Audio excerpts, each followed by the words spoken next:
Good morning. എന്താണ് good morning ഒന്നുമില്ലേ? അതവിടെ നിൽക്കട്ടെ. നേരെ ഇപ്പോൾ എത്ര ചെയ്യുന്ന വിചാരം?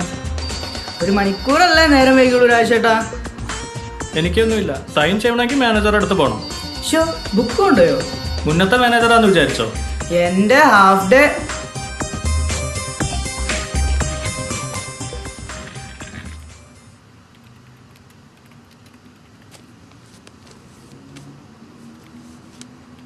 ശരത്തേട്ടാ ഒപ്പിടാൻ എന്താ വഴി?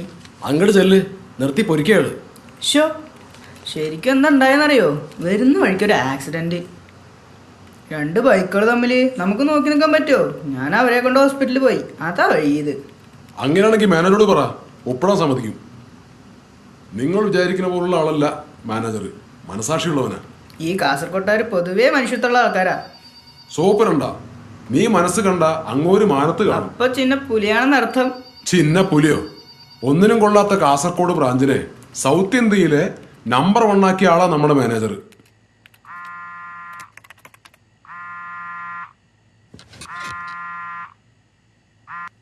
എന്തേ? പിന്നെ ഞാനൊന്ന് ഛർദിച്ചു. അയ്യോ, എന്തു പറ്റി? ഭക്ഷണത്തിൽ എന്തെങ്കിലും? അതൊന്നും അല്ല അന്നേ. പിന്നെ നമ്മുടെ പ്രാർത്ഥന ദൈവം കേട്ടു.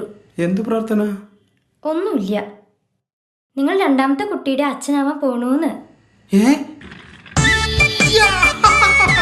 ശരത്തെ, ഞാൻ ഹാഫ് ഡേ ലീവാ. Okay sir. പിന്നെ ലഞ്ച് എൻ്റെ വക.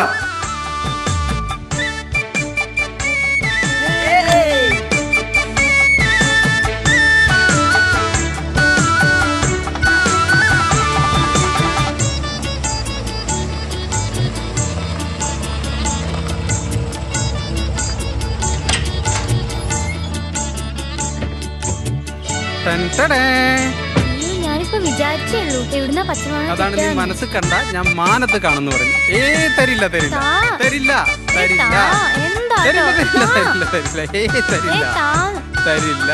വേണ്ട.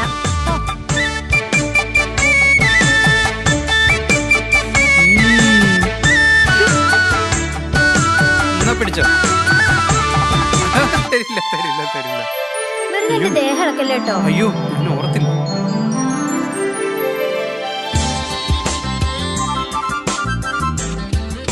എന്താ ഇത്? ആരെങ്കിലും കാണട്ടോ? കാണട്ടെ, എന്റെ കുഞ്ഞുമാവിടെ അമ്മ ഈ ലോകം മുഴുക്ക കാണട്ടെ.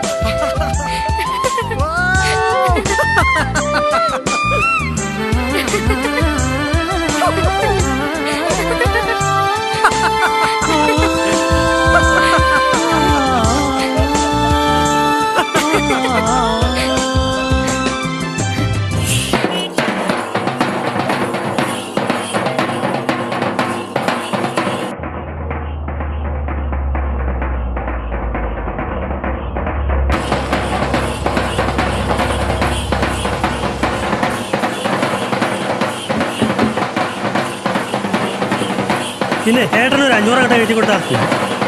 പേടിക്കണ്ട, എന്ത് പ്രാർത്ഥിച്ചാലും നടത്തിയുള്ള ഭഗവാനാ.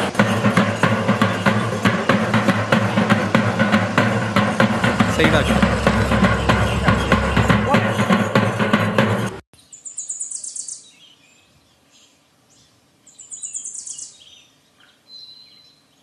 ഇവരെങ്ങോട്ടാ കിട്ടി? നമുക്ക് നേരെ അങ്ങോട്ട് പോകും.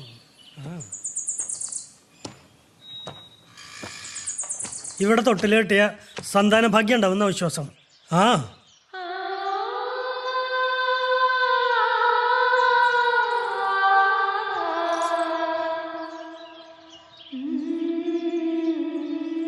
അഞ്ജു,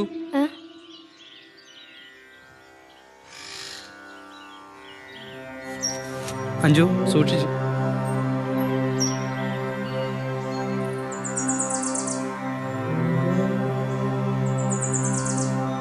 ഭഗവാനെ, ഇനിയും എൻ്റെ കണ്ണു നിറയ്ക്കരുതേ. പൂർണ്ണ ആരോഗ്യവും ഓജസ്സും തേജസ്സും ഉള്ള ഒരു മകനെ എനിക്ക് തരണേ. അടുത്ത വേലയ്ക്ക് 1000 തൊട്ടിൽ ഞാൻ കെട്ടാം. അഞ്ജു വാ.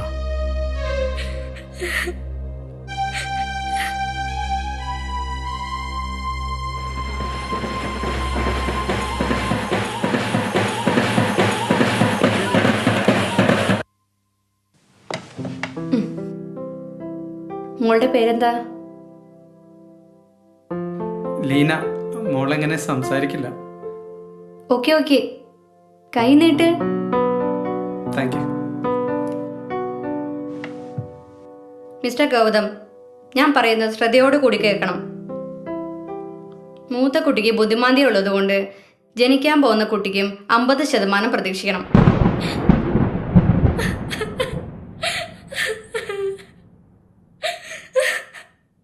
ഏയ്, ഞാനൊരു സാധ്യത പറഞ്ഞു എന്നുള്ളൂ. കൂൾ ഡൗൺ അഞ്ജു, ഇതൊരു ഹോസ്പിറ്റലാണ്. നല്ല പോലെ ശ്രദ്ധിച്ചാൽ പൂർണ്ണ ആരോഗ്യമുള്ളൊരു കുട്ടിയെ കിട്ടാൻ സാധ്യതയുണ്ട്. ഞങ്ങൾ എന്താ ശ്രദ്ധിക്കേണ്ടേ? എന്ത് ചെയ്യാനും ഞങ്ങൾ ഒരുക്കാം. ആദ്യം ഭക്ഷണം നന്നാവണം. രാസവളം ഇടാത്ത, കീടനാശിനി അടിക്കാത്ത പച്ചക്കറിയും പഴങ്ങളും വേണം കഴിക്കാൻ. പിന്നെ പീരിയഡിക്കലി ചില ഇൻവെസ്റ്റിഗേഷൻ ചെയ്ത് നോക്കാം. വേറെന്തെങ്കിലും? ഇപ്പൊ ഈ ടാബ്ലറ്റ് കഴിക്കൂ.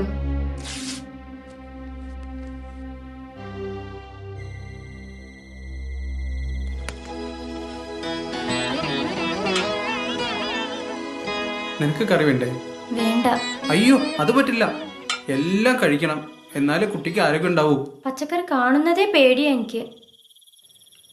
ഇനി ഒരു കുഞ്ഞും കൂടി.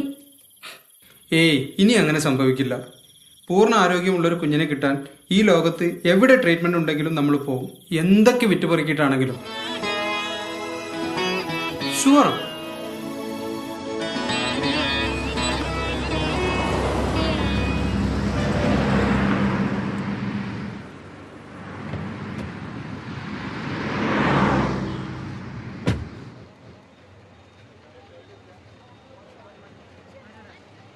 രാജേട്ടോ, ഈ പച്ചക്കറി ശരിക്കും ജൈവം തന്നെ അല്ലേ?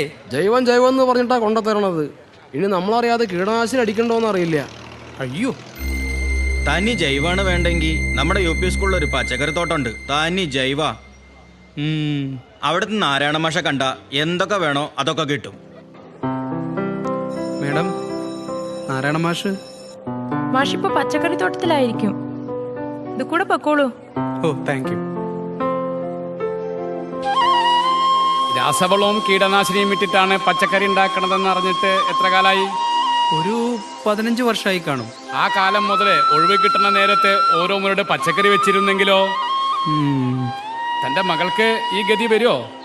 മനസ്സിലാക്കുന്നു. അത് മനസ്സിലാക്കാത്തതാണ് ഓരോരുത്തരുടെയും പ്രശ്നം.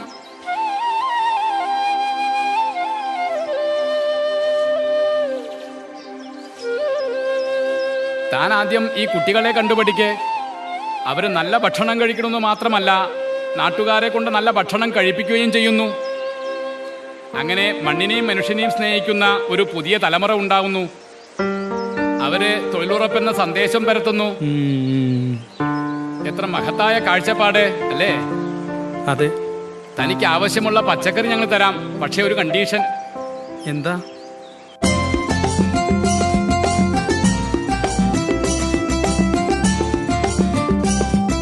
ഇത് നീ വെക്ക്.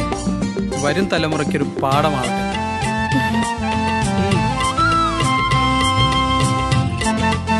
മോള് വാ.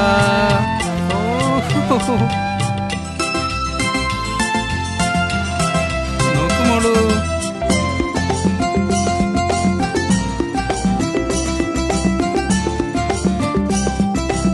അങ്ങനെ മാഷോടുള്ള വാക്കു ഞാൻ പാലിച്ചു. എന്താ രാവിലെ തന്നെ പരിപാടി? ഈ ഓട്ടം മാത്രം പോരാ, ഒരു മുരട് പച്ചക്കറിയും കൂടെ വെച്ചോ, അല്ലെങ്കിലേ കാര്യം അപകടത്തിലേക്കാ പോക്ക്.